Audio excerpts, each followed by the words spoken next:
Kita mulai. Bismillahirrahmanirrahim. Assalamualaikum warahmatullahi wabarakatuh. Alhamdulillah wassalatu wassalamu ala Rasulillah wa ala alihi wa sahbihi wa mawalah wa la hawla wa la quwata illa billahi wa ba'du. Alhamdulillah, di siang hari ini Allah subhanahu wa ta'ala masih memberikan nikmat kepada kita sehingga kita bisa duduk untuk bertalabul ilmi di Yayasan Huwaifidah. Tak lupa salawat dan juga salam kita hadiahkan kepada Rasul kita Nabi besar Muhammad sallallahu alaihi wa ala alihi wasallam. Baik, kita lanjutkan kajian kita masih membahas kitab Bahjah Qulubil Abrar, dan kita masuk pada poin yang ke-69 halaman 225 tentang kewaspadaan seorang mukmin. Baik, kita akan baca hadisnya baru kita jelaskan. An Abi Hurairah radhiyallahu anhu qala qala Rasulullah sallallahu alaihi wasallam la yudlaghul mu'minu min hujrin wahidin marrataini, muttafaqun alaih. Dari Abu Hurairah radhiyallahu anhu, beliau berkata, Rasul bersabda, seorang mukmin itu tidak akan jatuh pada lubang yang sama dua kali. Jadi seorang mukmin tidak mungkin jatuh kepada lubang yang sama dalam dua kali. Apa maksudnya di sini? Ma'asyiral muslimat yang dimuliakan Allah subhanahu wa ta'ala, banyak faedah yang kita akan petik dari hadis ini, karena hadis ini termasuk jawami'ul kalim, kalimat-kalimat singkat tetapi padat dan syarat dengan makna. Jadi hadis ini menjelaskan kepada kita tentang kewaspadaan seorang mukmin, bahwa seorang mukmin tidak boleh jatuh ke dalam kemaksiatan yang sama.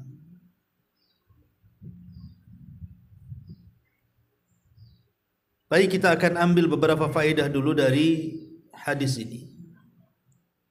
Pertama, hadis ini menjelaskan kepada kita tentang seorang muslim itu harus cerdas.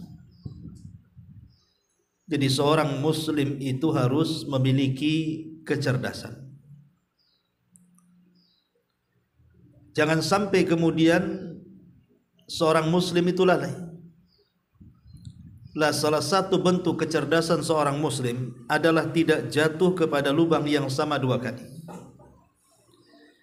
Kalau seandainya Allah takdirkan kita ini jatuh kepada kemaksiatan, maka jangan sampai kemudian kita masuk pada kemaksiatan yang sama dua atau tiga kali. Karena itu bukan kecerdasan seorang muslim. Ini yang pertama. Kemudian yang kedua, hadis ini juga berfaedah kepada kita tentang waspada. Waspada dari makar-makar setan. Waspada dari tipu daya setan, karena setan itu musuh kita yang nyata. Yang namanya musuh pasti memiliki niat tidak baik kepada kita, dan kalau bisa kita ini selalu masuk kepada lubang yang sama berkali-kali. Makanya kenapa setan itu berusaha memfitnah kita supaya kita ini gemar di dalam melaksanakan kemaksiatan. seperti orang yang berjudi, maka syaitan akan berusaha supaya dia gemar untuk berjudi dan sampai kecanduan judi. Seperti orang yang minum khamar, maka syaitan akan berusaha supaya ini gemar minum khamar, kalau bisa kecanduan dengan khamar. Seperti orang yang berzina, kalau kita berzina, kalau bisa iblis mengharapkan kita ini suka berzina dan gemar berzina. Begitulah tujuan syaitan. Makanya Nabi SAW 14 abad yang silam di sini sudah memberikan peringatan, la yudlag al-mu'min, tidak boleh seorang mukmin itu sampai terjerumus atau tersengat min hujrin wahidin marratain, pada lubang yang sama 2 kali. Tetapi syaitan itu dia akan terus membuat lubang supaya kita terjatuh di banyak lubang. Makanya kenapa Allah Subhanahu wa taala mengingatkan tentang permusuhan setan kepada kita. Di dalam surah Al-A'raf 27 Allah mengatakan, ya bani Adam la yaftinannakumus syaitanu kama akhraja abawaykum minal jannah. Wahai bani Adam, jangan sampai setan itu memfitnah kalian sehingga mengeluarkan sebagaimana setan pernah mengeluarkan bapak kalian dari sorga. Itulah tujuan setan. Kenapa setan itu membuat perangkap dengan lubang-lubang kemaksiatan? Karena setan itu menghendaki jangan sampai kita ini masuk sorga sebagaimana bapak kita dikeluarkan dari sorga. Makanya di sini perlu seorang muslim itu cerdas, mempelajari langkah-langkah dan tipu setan supaya jangan masuk ke perangkap lubang setan yang begitu banyak dan tidak bertepi itu. Ini yang kedua. Kemudian yang ketiga, hadis ini juga ada anjuran kepada kita agar kita cerdas dalam perkara dunia dan akhirat. Jadi kita harus cerdas pada perkara dunia ataupun pada perkara akhirat. Karena hadis ini juga sebuah kaidah, bukan hanya menyangkut masalah urusan akhirat saja, tapi hadis ini juga menyangkut urusan dunia. Seperti seseorang yang usaha kemudian bangkrut, jangan masuk di lubang yang sama. Dia harus cerdas berpikir, cukuplah kerugian itu satu kali, jangan rugi berkali-kali. Makanya kenapa seorang muslim dituntut cerdas itu, jangan bego bahasanya. Maka dari urusan akhirat pun sama. Kalau kita masuk ke jurang kemaksiatan, artinya masuk ke lubang neraka, jangan masuk ke lubang yang sama. Dengan kecerdasan itu. Dan cerdas itu tidak mungkin diraih kecuali dengan ilmu pengetahuan agama. Jadi ilmulah yang membuat orang cerdas, tetapi jahil itulah yang membuat orang bodoh. Orang yang tidak mau belajar dan suka dengan kejahilan, maka dia pasti akan masuk ke lubang yang sama, bukan sekali, pasti akan berkali-kali.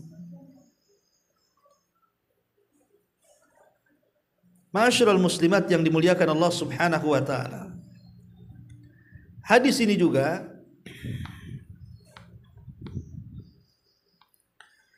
menjelaskan kepada kita tentang pentingnya kita ini untuk bertobat. Pentingnya kita ini untuk bertobat dan menjauhi kemaksiatan kepada Allah Azza wa Jalla. Jadi jangan sampai seorang muslim kalau sudah pernah bermaksiat kepada Allah, jangan mengulang maksiat itu. Kecuali karena mungkin hawa nafsu yang mengalahkannya dan dia sudah berusaha. Tetapi walaupun demikian, kalaupun seandainya hawa nafsunya menguasainya, akhirnya dia jatuh ke lubang maksiat yang sama, bersegeralah bertobat kepada Allah Subhanahu wa taala. Karena kita tahu bahwa Allah Subhanahu wa taala sangat cinta dengan orang-orang yang bertobat, dan tidak mungkin seorang muslim bertobat kecuali setelah dia bermaksiat. Tapi bukan berarti melegalkan maksiat, tidak. Maksudnya kalau orang itu terjerumus kepada kemaksiatan 2 kali karena hawa nafsu yang mengalahkannya, maka ketika dia ingat segera bertobat, dan Allah senang dengan orang-orang yang bertobat. Maka dari hadis ini juga kita harus waspada dengan sebab-sebab yang menjadikan seseorang itu masuk ke dalam perangkap setan, sehingga kita bermaksiat bukan hanya sekali, berkali-kali. Lah, apa saja kewaspadaan itu dan apa saja sebab-sebab seseorang itu bisa masuk kepada kemaksiatan yang berikutnya. Kita harus memahami sebab-sebabnya supaya kita jangan masuk ke lubang yang sama. Yang pertama, al-jahlu bi'azamatillahi azza wa jalla. Kejahilan terhadap keagungan Allah subhanahu wa ta'ala. Al-Hafidh Ibn Rajab rahimahullahu ta'ala mengatakan, setiap orang yang bermaksiat kepada Allah dinyatakan jahil, dan setiap orang yang mentaati Allah dinyatakan alim. Jadi setiap orang yang bermaksiat itu sebenarnya dia jahil, walaupun secara pendidikan dunia boleh jadi mungkin sampai kepada taraf doktor bahkan profesor, tapi kalau dia bermaksiat kepada Allah tetap dia jahil. Tetapi orang-orang yang melakukan ketaatan kepada Allah walaupun tidak punya titel di dunia, boleh jadi dia tidak pernah sekolah, tapi dia orang yang paling taat dengan Allah, maka orang itu dikatakan alim. Kenapa alim? Karena dia tahu bahwa di sana ada Rabb yang penuh dengan keagungan, kemuliaan. Maka orang yang jahil dengan keagungan dan kemuliaan Allah, pasti dia akan masuk ke lubang yang sama dalam bermaksiat kepada Allah azza wa jalla. Kemudian yang kedua, dakwa anna rahmatallahi wasi'atun. Anggapan bahwa kasih sayang Allah itu luas. Betapa banyak seorang mukmin itu yang terjerumus ke dalam kemaksiatan berkali-kali. Pada Rasul mengatakan 2 kali saja, kalau bisa jangan. Tapi kenapa kemudian banyak seorang mukmin itu bisa berkali-kali dia? Pamannya dia berzina, bisa berkali-kali dia berzina. Minum khamr bisa berkali-kali dia minum, berjudi bisa berkali-kali dia judi, dan begitu seterusnya. Karena dalam hatinya ada angan-angan. Dia menyangka bahwa rahmat Allah itu luas. Tidak apa-apa, Allah itu kan pengampun. Gak apa-apa saya habiskan masa muda saya bermaksiat, nanti kalau sudah tua saya tobatkan, Allah pengampun. Bukankah Allah subhanahu wa ta'ala mengampuni hamba-hambanya? Oh, nanti sajalah kalau sudah dapat hidayah saya akan tobat. Nanti kalau umur sekian saya bertobat. Lah, seseorang kemudian menjadikan taswib, menunda-nunda tobat, itu salah satunya apa? Salah satunya karena dia menyangka, dalam hatinya berangan-angan, bukankah Allah itu rahmatnya luas? Dia tidak sadar bahwa memang Allah itu rahmatnya luas, tapi azabnya juga pedih. Ya. Jadi banyak orang yang kemudian hanya berpendapat bahwa rahmat Allah luas, ya Allah Maha Pengampun, tenang saja, nanti juga kalau sudah waktunya tobat, ya tobat. Itulah yang menjadikan seorang mukmin itu tidak bisa menjauhi lubang maksiat. Ma'asyiral muslimat yang dimuliakan Allah subhanahu wa ta'ala. Kemudian juga yang ketiga, tahawun bidzunub, meremehkan dosa.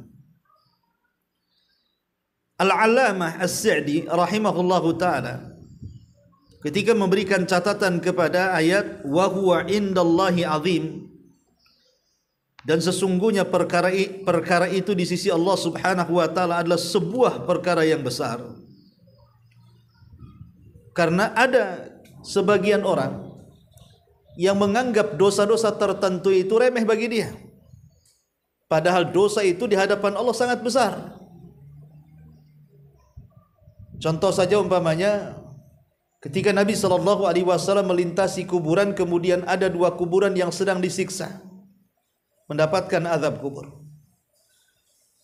Maka Nabi SAW mendengar tuh siksaan itu. Kemudian sahabat bertanya kepada Rasul, atas dasar dosa apa kedua orang itu disiksa wahai Rasul? Maka Nabi SAW mengatakan sesuatu yang mereka anggap remeh.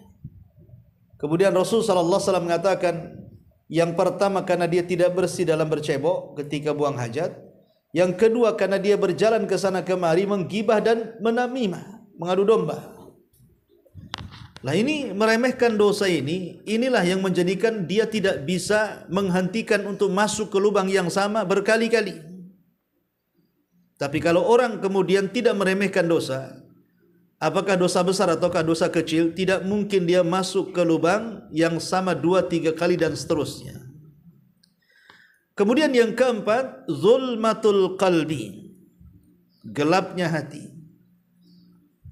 Gelapnya hati itulah yang menjadikan dia susah untuk meninggalkan maksiat.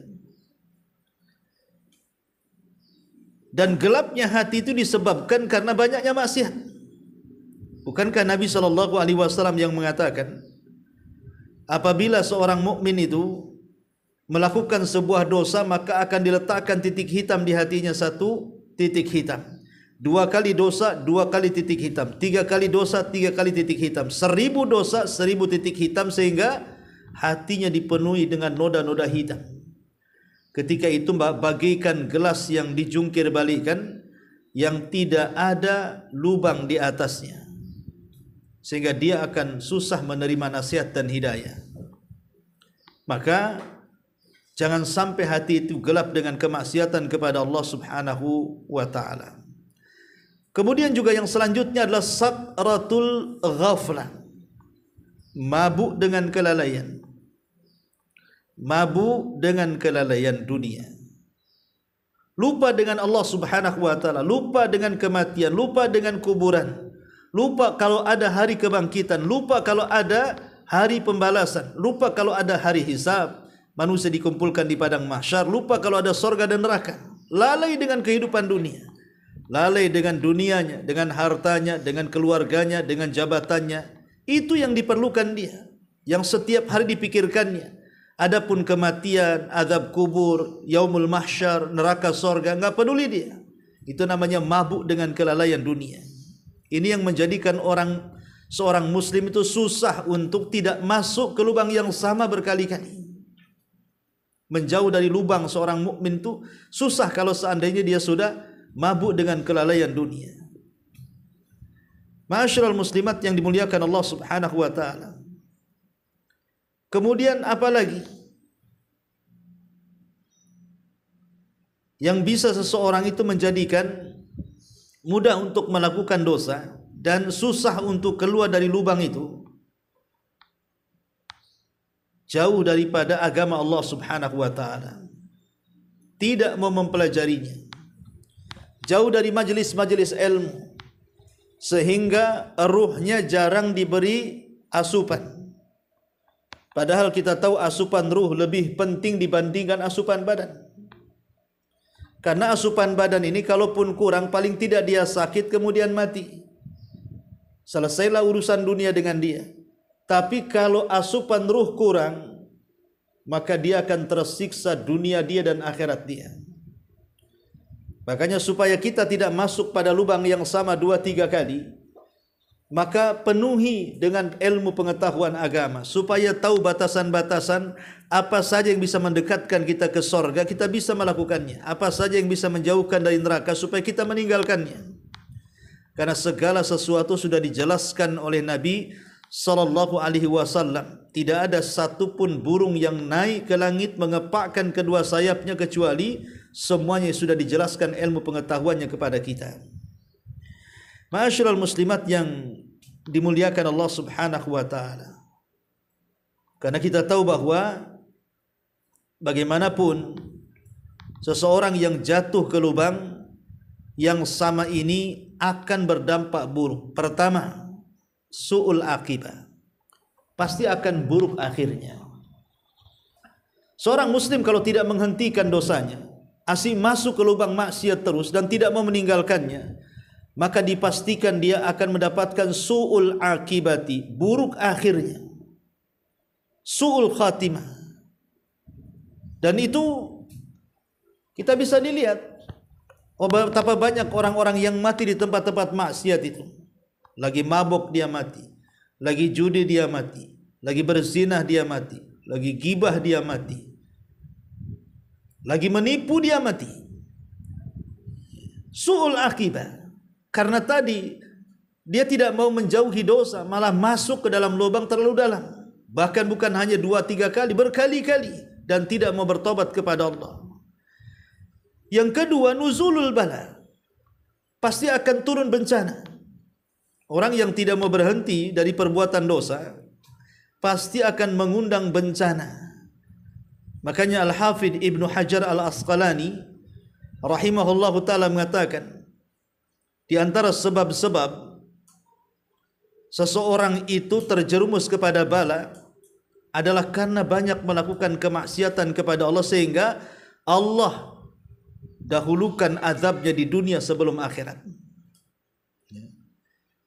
Jadi ingat bahwa kalau seorang muslim tidak berhenti, tetap masuk ke lubang yang sama 2-3 kali dalam lubang kemaksiatan kepada Allah, maka dipastikan akan turun bala.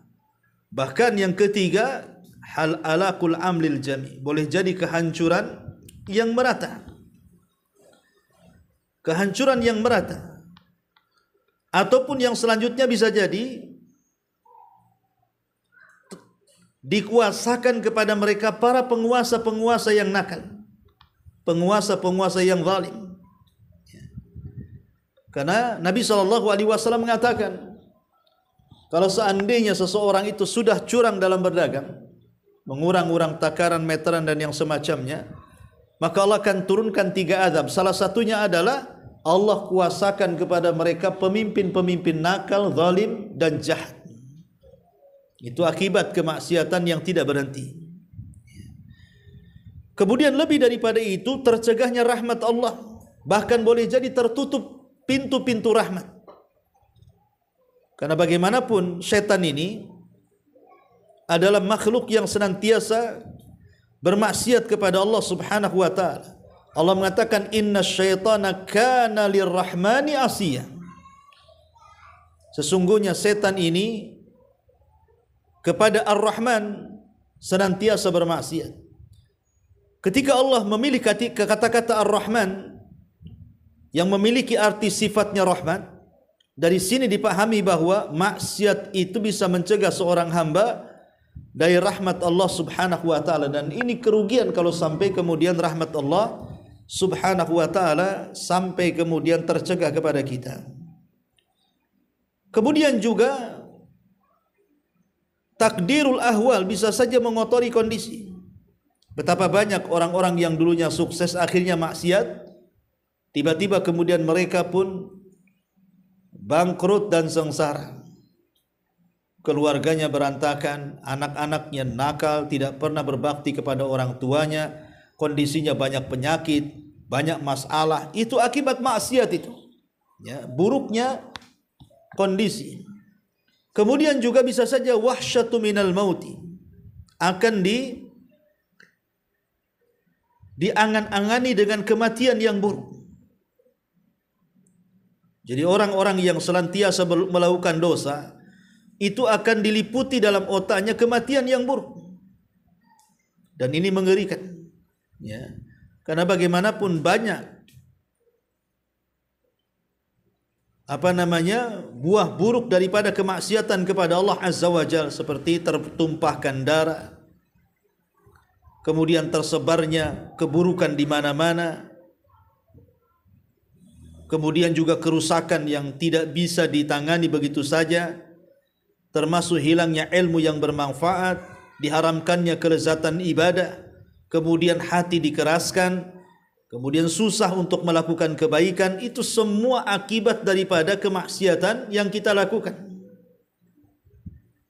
Ma'asyiral muslimat yang dimuliakan Allah Subhanahu wa ta'ala. Makanya Rasulullah SAW sekali lagi dalam hadis ini mengajarkan kepada kita, jangan sampai seorang muslim jatuh ke lubang yang sama berkali-kali. Maksudnya ke lubang maksiat berkali-kali. Tapi kalau seandainya seseorang masuk ke lubang maksiat berkali-kali itu, apakah tobatnya diterima oleh Allah Azza wa Jalla? Maka lihat kondisinya. Tadi saya sudah jelaskan di muqaddimah, kalau seandainya dia masuk ke maksiatan itu karena terkalahkan dengan hawa nafsunya, dia sudah berusaha untuk melawannya tapi terkalahkan, akhirnya jatuh lagi, maka dalam posisi seperti ini, maka setiap seorang mukmin jatuh segera bertobat, jatuh lagi bertobat lagi, jatuh lagi bertobat lagi. Maka itu sangat baik bagi seorang mukmin. Karena bagaimanapun Nabi SAW mengatakan kullu bani Adam khatta'un wa khairul khatta'ina tawwabun. Setiap anak Adam itu pasti melakukan kesalahan, tetapi setiap melakukan kesalahan seorang mukmin harus senantiasa bertobat kepada Allah Subhanahu wa taala. Jangan sampai kemudian dia tidak peduli dengan lubang-lubang kemaksiatan sehingga terus akhirnya masuk makin dalam ke dalam lubang maksiat sampai diakhiri dengan su'ul akibah, su'ul khatimah, buruk akhir daripada perjalanan hidupnya. Ini di antara sebagian keterangan. Baik, kita akan baca apa yang dikatakan pengarang dalam kitab ini. Perhatikan bukunya. Ini adalah permisalan yang diberikan oleh Nabi untuk menjelaskan tentang sempurnanya kehati-hatian dan kewaspadaan seorang mukmin. Bahwasanya keimanan seorang mukmin itu dapat mencegahnya dari melakukan kejelekan yang dapat memudaratkannya. Setiap kali terjatuh pada satu kesalahan atau dosa, dia segera menyesal, bertobat dan kembali kepada Allah Subhanahu wa taala. Begitulah cerdasnya seorang mukmin. Dia tidak mau menumpuk-numpuk dosanya, Bu. Jadi hari ini dia berdosa, hari ini dia bertobat, besok berdosa, besok bertobat, lusa berbuat dosa, lusanya juga bertobat. Jadi seorang mukmin cerdas, tidak mau menumpuk-numpuk hutang, menumpuk-numpuk dosa. Walaupun kita tahu kita makhluk yang lemah, mudah sekali masuk ke dalam kubangan dosa. Kemudian kata beliau, di antara kesempurnaan taubat seorang mukmin adalah berhati-hati semaksimal mungkin agar tidak terjatuh kembali kepada perkara yang telah menjerumuskannya pada perbuatan dosa. Sebagaimana seseorang yang memasukkan tangannya ke sebuah lubang, kemudian tangannya dipatu ular, maka setelah itu dia tidak akan memasukkan tangannya lagi ke lubang itu, disebabkan musibah yang telah dia alami sebelumnya pada lubang tersebut. Analoginya sederhana begini, Bu. Kalau seandainya seseorang itu melakukan maksiat, contoh saja LGBT, homoseksual, lesbi dan yang semacamnya. Betapa banyak penyakit yang ditimbulkan dari kerusakan-kerusakan penyimpangan seksual ini. Muncul akhirnya apa? Penyakit-penyakit yang belum terjadi di zaman Nabi SAW. Sebagiannya ditemukan obatnya, sebagiannya belum ditemukan obatnya. Contoh AIDS umpamanya. Ini terjadi kan? Tapi kalau seandainya saya selaku mubalik, selaku dai, selaku ustaz, kemudian saya panggil tuh orang yang ahli maksiat yang sudah tertular penyakit, kemudian saya ceramahi dengan dalil-dalil, baik dari Al-Quran atau sunnah Nabi SAW tentang ancaman maksiat itu, terkadang, Bu, tidak akan didengar. Anehnya, tapi kalau yang ngomong itu dokter, bukan ustadz ya, dokter yang ngomong. Kata dokter, kamu kalau masih melakukan maksiat itu 3 hari kau mati, 10 hari kau mati. Saya yakin, Bu, pasti dia dengar ucapan dokter. Padahal tidak pakai dalil. Dokter itu tidak bawa Quran, tidak bawa sunnah, tidak bawa perkataan para ulama, tidak nakut-nakuti dengan azab, tidak. Cuman dia hanya bermodalkan ilmu medisnya, mengatakan, ya biasanya kasus yang seperti itu yang biasa ditangani kurang lebih sebulan kau udah mati mamanya. Boleh jadi dia akan berhenti itu, Bu. Ucapan dokter bisa berhenti. Kenapa ucapan ustaz tadi berhenti coba? Nah ini kan aneh, ya kan? Disinilah letak kenapa kemudian manusia itu susah menerima hidayah Allah Subhanahu wa taala. Kemudian kata beliau, sebagaimana iman itu dapat mengantarkan pemiliknya untuk melakukan ketaatan, menyukainya dan sedih tidak terluput darinya, maka iman juga dapat mencegahnya dari kejelekan-kejelekan. Jika terjatuh pada kejelekan, dia akan segera berhenti darinya dan tidak akan melakukan perbuatan yang sama.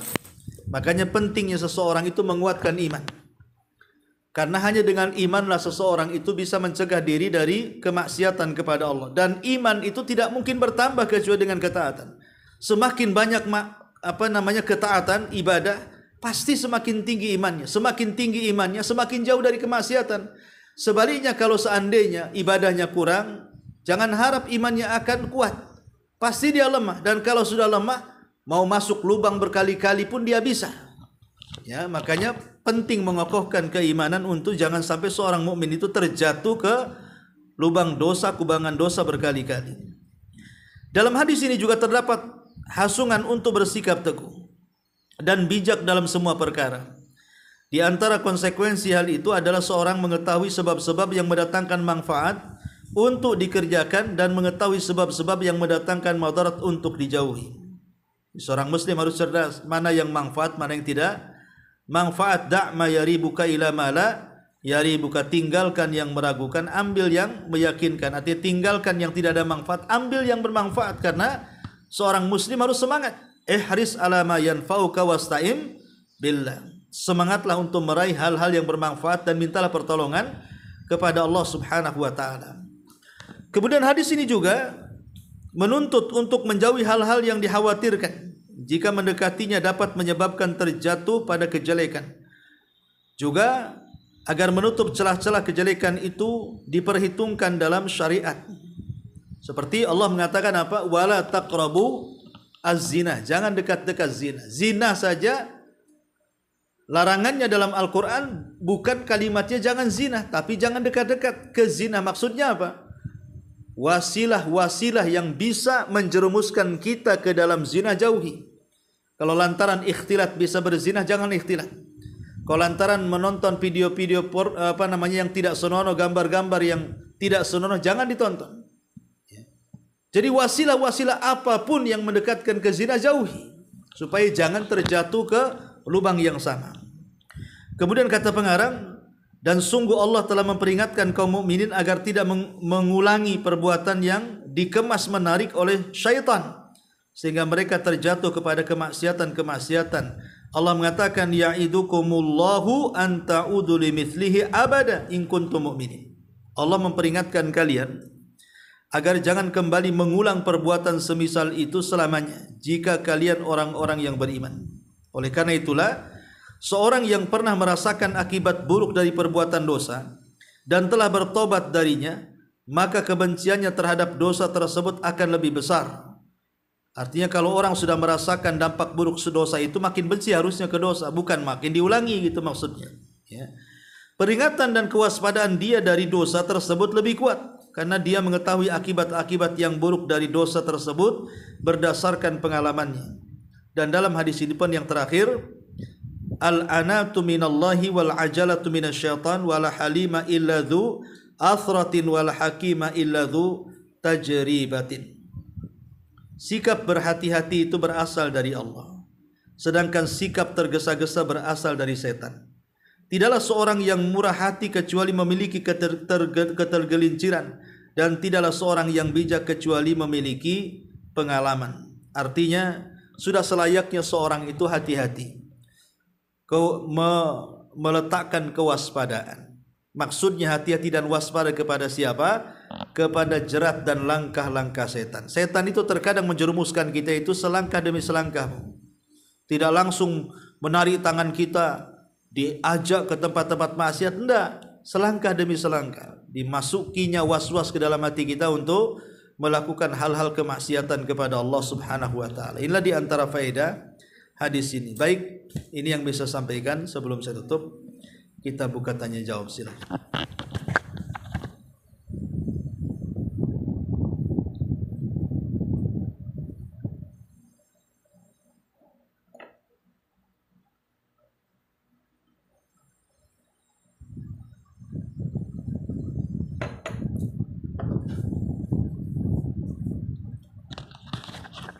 Kalau enggak ada, kita tutup. Subhanaka wa bihamdika asyhadu an la ilaha illa anta astaghfiruka wa atubu ilaik.